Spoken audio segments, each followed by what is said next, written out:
And you're watching Sporting Icons.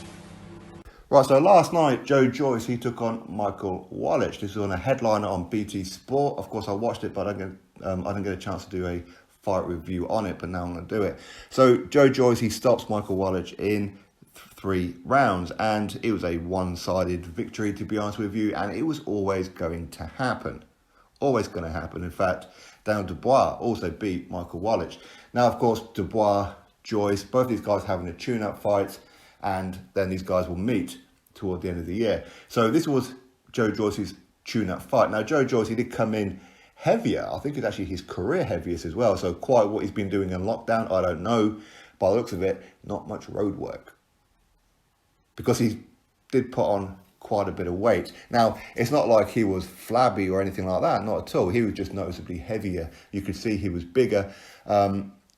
Joyce never known for his fast hands or his fast feet or anything like that. And he's quite sluggish, but apparently it's different when you're in front of him. What we see on TV isn't what's happening in that ring. And I've heard quite a few people say that, like a Fraser Clark and that for example, when I was speaking to him. Now, with this one, it was always going to be a Joyce victory. Michael Wallisch was never going to bring anything of any kind of worry for Joyce. And I think that was one of the reasons for Joyce's performance. Now, stopping him in round 3, okay, that's fine. But the fact that Wallisch was landing some big shots on Joyce, hitting him clean as well. Now, for me, I think that Joyce had no regard, no respect for Michael Wallisch's punching power.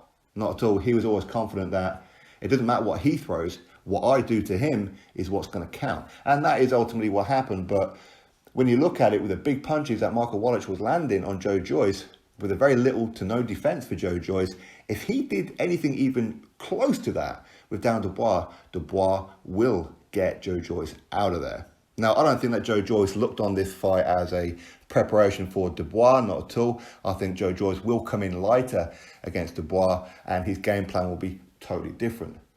A bit more respect for his opponent, that's for sure. So Joyce's performance, it was okay in a sense if you were to forget about the defensive frailties of Joyce in this fight. The way that he could control the fight, the way that he could just beat up Michael Wallisch was just very, very good. Very, very good. And I think that Joyce, he's just one of these guys who, against these level opposition, he's always going to win this. He's never going to lose. There will never be a shock with Joyce losing against a Michael Wallisch. That's never going to happen.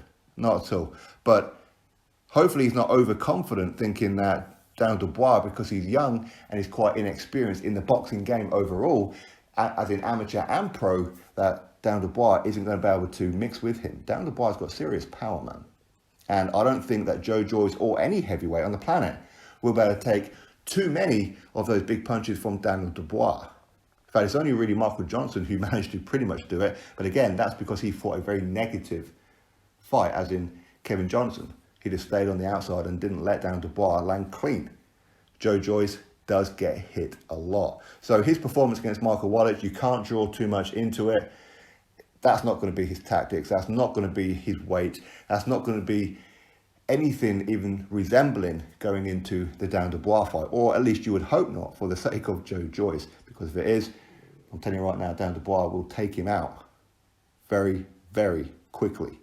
But anyway, that's what happened. Joyce, he dominated and stopped Michael Wallisch, as expected.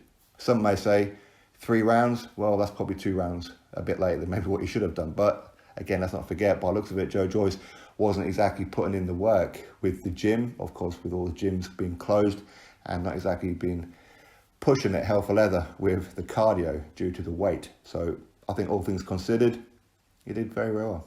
Anyway, drop your thoughts below. Click thumbs up, subscribe, catch you all in the next video.